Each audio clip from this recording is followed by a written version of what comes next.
अगर आगे world war होता है तो बहुत अलग टाइप के वेपन्स यूज़ होंगे। मतलब नॉर्मल वेपन्स तो बिल्कुल भी नहीं यूज़ होंगे। क्या आपको आइडिया है किस टाइप के वेपन्स यूज़ होंगे? तो सबसे पहले तो मैं थैंक्स करना चाहूँगा उन लोगों का जो मेरे मेन चैनल से इस चैनल पर आए हैं। वैसे कोई भी चैनल प्राइमरी या सेकेंडरी नहीं है, दोनों चैनल्स पर बहुत ही ज़्यादा इंफॉर्मेटिव कंटेंट आने वाला है। But still I want to thank those people.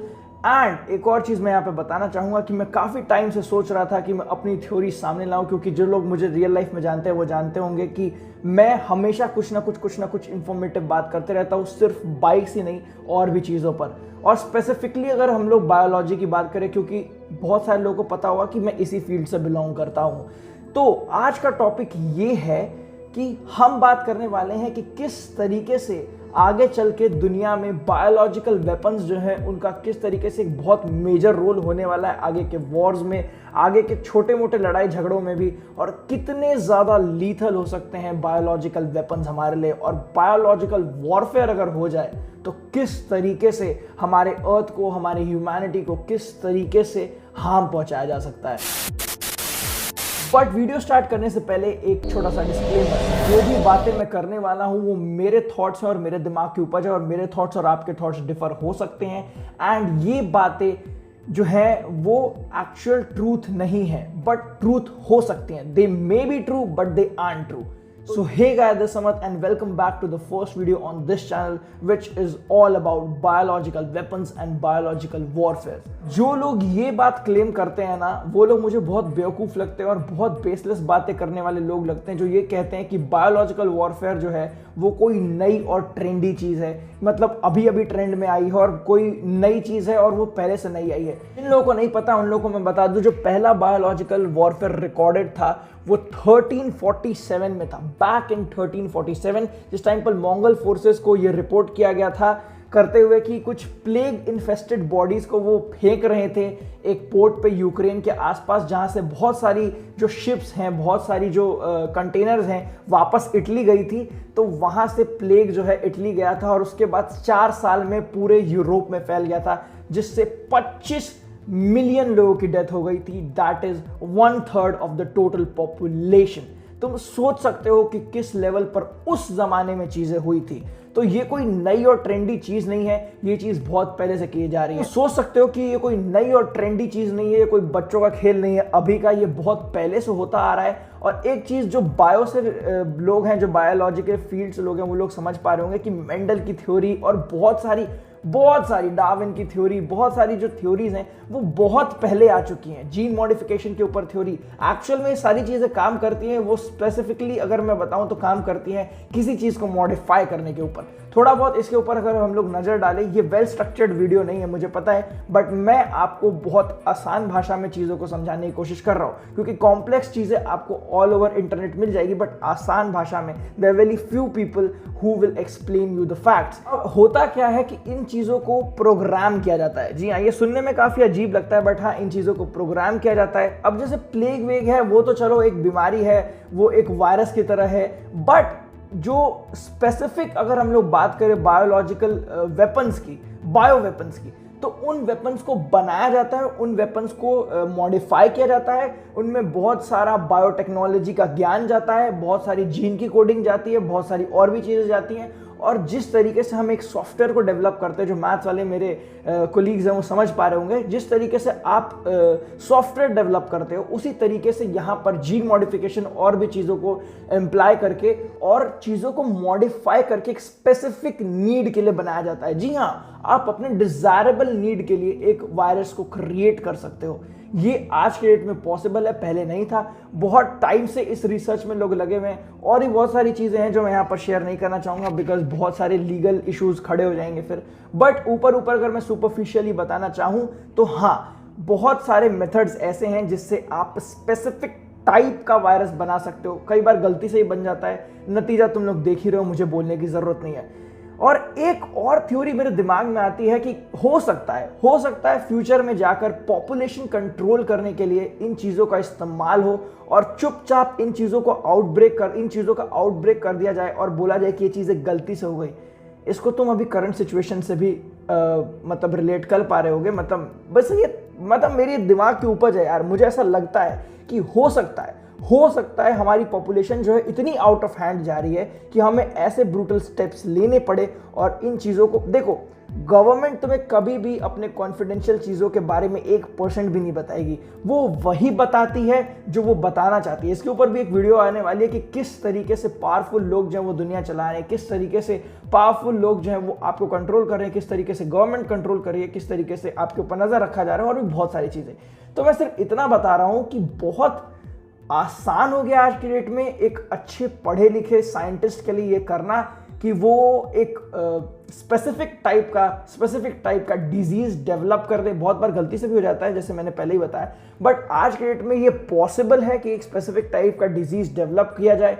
बहुत सारे डिजीज के क्योर्स अगर पॉसिबल है तो डिजीज बनाना भी पॉसिबल है। जितनी ज्यादा नई चीजें निकल के आएंगी उतने ज्यादा नई डिजीजेस भी निकल के आएंगे, because we are evolving in each and every sector.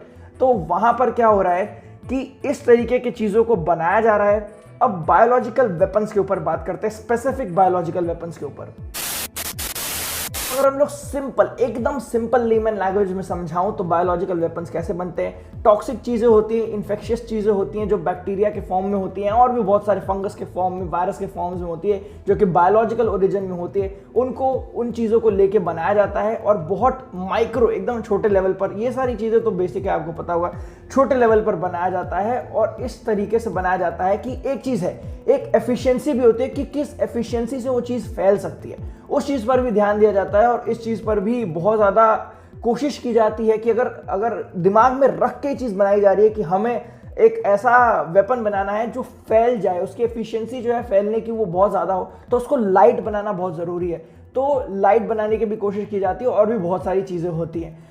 अब ये कितना लीथल हो सकता है, last point, most probably last point ये है, शायद इसके बाद में कुछ ज़्यादा ओवर एग्जैजरेट ना करो इस वीडियो को, क्योंकि मैं इसको बहुत शॉर्ट एंड सिंपल रखना चाहता हूँ, क्योंकि ये पहली वीडियो है तो ज़्यादा इसको लेंथी खींचने की ज़रूरत नहीं है। हाँ, वैसे 8-9 मिनट की हो गई, तो इस चैनल पर ये जो लेंथ है ना, ये नॉर्मल और छोटी रहने वाली है। इस चैनल पर हो सकता है 1-1 घंटे लंबी या 50-50 मिनट लंबी वीडियोज़ भी आए, तो बी रेडी। लोग बात कर रहे थे एफिशिएंसी के ऊपर, मतलब वो किस तरीके से फैल सकता है। तो अभी हम लोग इसके लीथल होने के ऊपर भी बात करेंगे कि ये कितना ज्यादा लीथल है। देखो, अगर तुम्हें 100 लोगों को मारना है और अगर तुम्हें नॉर्मल कन्वेंशनल वेपन यूज करने हैं तो तुम्हें 100 बुलेट्स फायर करनी पड़ेंगी और उसमें तुम्हारी एम एक्यूरेसी होनी चाहिए। बहुत सारे दूसरे फैक्टर्स भी उस पर क्या कहते हैं कंप्लाई होते हैं, बहुत सारे अलग अलग चीज़ों का भी ध्यान देना पड़ेगा। और सबसे बड़ी बात, अगर तुम्हें 100 लोगों को मारना है ना और अगर तुम 100 बुलेट्स यूज करते हो तो सबसे पहला तो ये है कि वहां अगर एक ही बुलेट तुम चला दोगे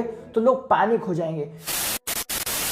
बट वहीं अगर तुम्हें बहुत मास में लोगों को मारना है बिना बताए, तो सिर्फ कुछ छोटा सा, मतलब अगर हम लोग ग्राम्स में ले तो सिर्फ 10 ग्राम, 5 ग्राम, या अगर हम लोग ml में ले तो सिर्फ 5 ml 6 ml लगेंगे हजारों लोगों की जान लेने में। लिटरली कुछ वायरसेस इतने स्ट्रॉन्ग होते हैं कि वो हजारों लोगों की जान ले सकते हैं सिर्फ छोटे छोटे अमाउंट में होकर। वो इस तरीके से फैलते हैं और वो जब फैलते हैं और दूसरे लोगों को इन्फेक्ट करते हैं तो वहां से वो और ज्यादा मल्टीप्लाई होते हैं। मल्टीप्लाई होने से उनकी जो फैलने का रेट है वो और बढ़ जाता है, ऑफकोर्स, क्योंकि वो और लोगों में इन्फेक्ट हो रहे हैं, और लोगों तक ट्रांसमिट हो रहे हैं, तो वो और मल्टीप्लाई होते चल जाएंगे। अब क्या है कि एक और चीज है कि अलग अलग मोड ऑफ ट्रांसमिशन भी होता है। जैसे एक एरियोजल टाइप का वायरस हो गया, या मतलब सेक्सुअली ट्रांसमिटेड वायरसेस हो गए। तुम लोग इन चीज़ों के बारे में जानते हो। एरियोजल जैसे अभी अपना कोविड चल रहा है, और सेक्सुअली ट्रांसमिटेड डिजीजेज हैं, सेक्सुअली ट्रांसमिटेड वायरस हैं, बहुत सारे एसटीडीज हैं, और भी बहुत सारी चीज़ें हैं। उस मोड पर काम करते हैं लोग कि किस तरीके से, वो उनका टारगेट होता है कि किस तरीके से अगर किसी को बनाना है जैसे, तो उनका टारगेट होगा कि वो किस तरीके से उस चीज़ को जो है किस तरीके से उस पॉपुलेशन को टारगेट करना चाहते हैं। अब सबसे एफिशिएंट वे है एरियोजल, क्योंकि देखो अगर तुमने हवा में किसी चीज़ को फैला दी तो वो सबसे जल्दी फैल जाएगी, और अगर वो लाइट है, जितना लाइट आप उसको बनाओगे उतना जल्दी फैलेगी। जैसे कोरोना वायरस आया था तो वो बोला जा रहा था उसके बारे में कि वो हैवी है, वो हवा से उतनी जल्दी फैल नहीं रहा, अनटिल अनलेस एक मतलब सर्टेन आप दूरी के अंदर, जैसे एक इन्फेक्टेड पर्सन है उसके एक सर्टेन डिस्टेंस में हो तभी आप इन्फेक्ट हो सकते हो। अगर वो छींकता है, खांसता है, अगर उसके स्नीज ड्रॉपलेट्स में या फिर अगर उसके सलाइवा में वो चीजें हैं तो एक सर्टेन डिस्टेंस में हो तभी आप इन्फेक्ट हो सकते हो। तो वो भारी है।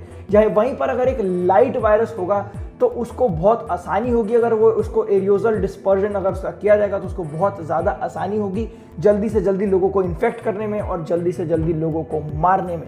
तो मैंने इस वीडियो में बताया कि जो फ्यूचर है, अगर वर्ल्ड वॉर 3 होता है, तो मैं ये दावे के साथ तो नहीं कह सकता, बट हाँ मैं बहुत ज़्यादा श्योर हूँ कि जो सबसे इंपॉर्टेंट रोल यहाँ पर अदा करने वाली चीज़ है वो बायोलॉजिकल वेपन्स होने वाले हैं। वो न्यूक्लियर वेपन्स नहीं होंगे, कन्वेंशनल वेपन्स तो बिल्कुल ही नहीं होंगे। हाँ, ये तुम्हारा इंटरनेट वगैरह भी बहुत मेजर रोल निभाने वाला है, बट साइलेंट किलिंग भाई ये बायोलॉजिकल वेपन्स ही कर सकते हैं। क्योंकि इन चीज़ों को समझते समझते ही ना, जितना मतलब अगर मान लो कि कहीं पर एक आउटब्रेक हुआ किसी वायरस का, तो उसको समझते समझते ही इतना टाइम लग जाएगा कि आपका आधा मोटिव पूरा हो चुका रहेगा, आप आधी कंट्री साफ कर चुके रहोगे अगर इतने इंटेंशन से अगर कोई चीज़ बनाई जाती है। जब कोरोना वायरस भी आता तो उसे समझने में काफ़ी टाइम लग गया, और तुम देख रहे हो अभी भी उसे अच्छे तरीके से समझा नहीं गया है। उसको तुम नहीं मतलब ऐसे कर नहीं सकते कि मैं एकदम 100% हम इसे समझ गए।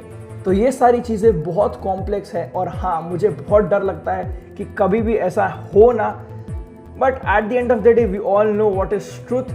तो ये थी वीडियो, तुम्हें कैसी लगी जरूर कमेंट करके बताना। अगर पसंद आई तो do not forget to like, share and subscribe, and if you want you can follow me on Instagram, the link is in description, and this is Samar Singh signing off, see you guys in the next video.